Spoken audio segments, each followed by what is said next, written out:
Welcome to the Political Bridge. I'm your host, Ada.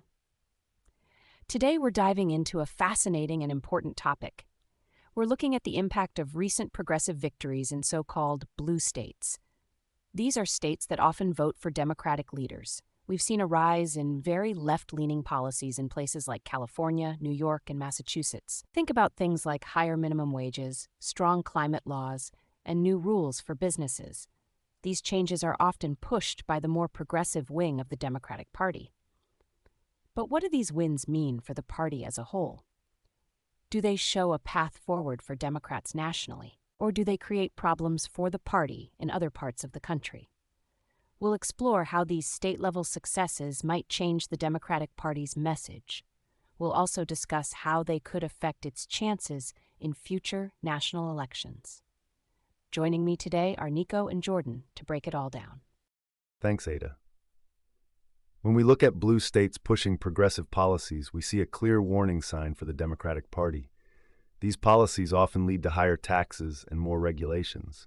This makes it harder for businesses to grow.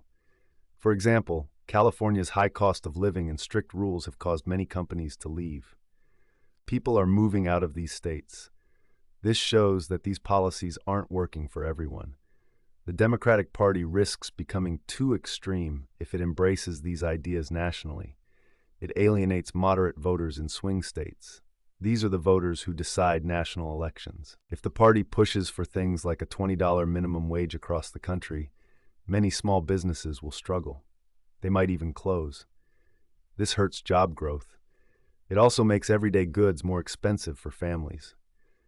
This approach could make the party lose more ground in areas outside of its strongholds. It pushes the party further from the center, which is where most Americans are. Nico, I see this very differently.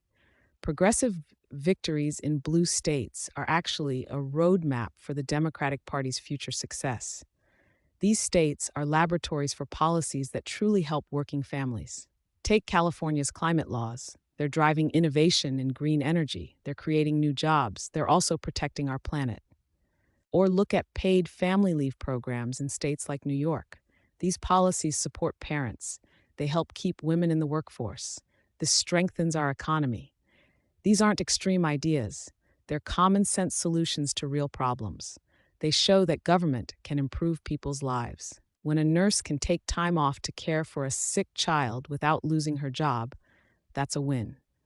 When a warehouse worker earns a living wage, that's good for everyone. The Democratic Party should embrace these successes. It should show how these ideas can work nationwide. This will energize voters. It will build a stronger, more inclusive economy for all Americans. These policies lead to a better quality of life. Both of you have laid out strong opening arguments. Nico, you suggest that progressive policies in blue states are too extreme. You say they hurt businesses and drive people away. Jordan, you argue these policies are successful models. You believe they offer solutions for working families and the economy. My first question for both of you is this. How do these state-level policy choices truly affect Democratic Party's ability to win national elections? Do they help or hurt the party's chances of gaining power in Congress or the White House? Please explain your reasoning. These policies absolutely hurt the Democratic Party nationally. When blue states pass very progressive laws, it gives Republicans easy targets. They can point to states like California and say, this is what Democrats want for the whole country. They highlight things like high taxes and strict business rules. This scares away voters in swing states. Many people in states like Pennsylvania or Arizona are moderate. They don't want to see their taxes go up significantly. They don't want more government rules that might cost them their jobs. We've seen this play out in recent elections. The Democratic Party struggles to connect with working-class voters in the middle of the country. They see the party as out of touch. They think it's too focused on issues that don't affect their daily lives. If the party continues down this path, it will only shrink its appeal. It will become a regional party, not a national one. This makes it harder to win the presidency or control Congress. Nico, that's a misreading of the situation. Progressive policies in blue states actually show what's possible. They demonstrate that the Democratic Party is fighting for real solutions. When people see that a state has expanded healthcare access, they want that for themselves. When they see a state investing in renewable energy, they understand the benefits. These are popular ideas. They appeal to a wide range of voters, not just those in blue states. The problem isn't the policies themselves, it's how they're sometimes framed by opponents. The Democratic Party needs to do a better job of explaining the benefits. It needs to show how these policies improve the lives of everyday Americans. For example, a higher minimum wage helps a single parent pay rent. It puts more money into local businesses. These are things that resonate with voters everywhere. These policies build a stronger economy from the bottom up. They offer a hopeful vision for the future. This is how the party can win nationally. Let's stress test these arguments. Nico, you claim progressive policies in blue states alienate moderate voters and make the Democratic Party a regional one. But many of these policies, like paid family leave or infrastructure spending, poll quite well nationally. How do you reconcile the idea that they're too extreme with their broad public support? Jordan, you argue these policies are a roadmap for national success. You say they appeal to a wide range of voters. However, many blue states are experiencing significant outward migration. People are leaving for states with lower taxes and fewer regulations. How do you explain this exodus if these policies are so beneficial and popular? Ada, while some individual policies might poll well, it's the package deal that creates problems. Voters might like paid family leave, but they don't want the higher taxes that often come with it. They don't want the increased cost of living. The Democratic Party's platform often combines popular ideas with less popular ones. This makes the whole package unappealing to moderates. For example, a voter in Ohio might support green energy, but they won't support a plan that costs them their job in a traditional industry.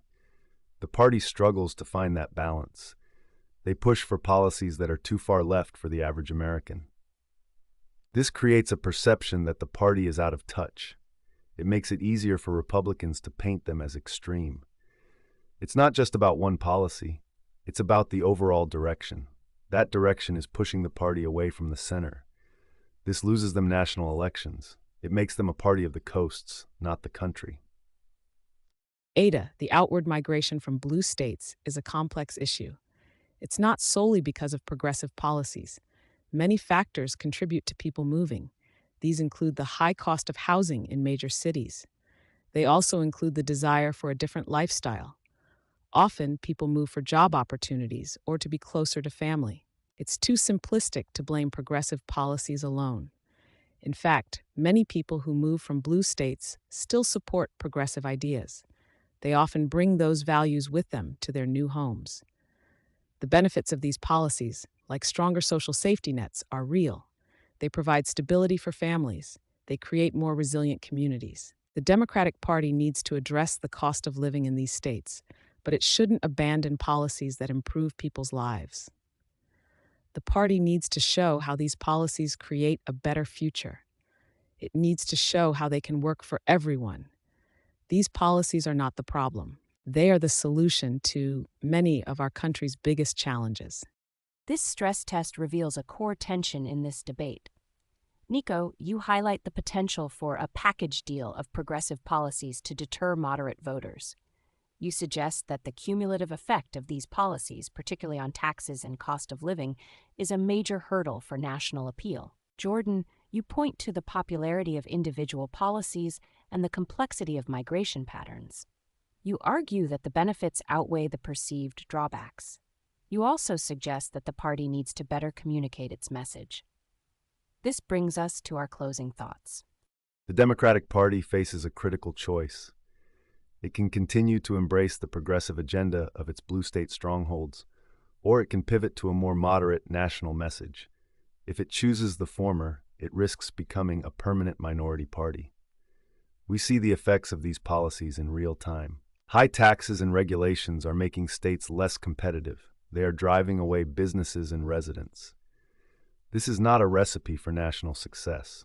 For example, a national Green New Deal would devastate industries in states like West Virginia and Pennsylvania. This would cost thousands of jobs.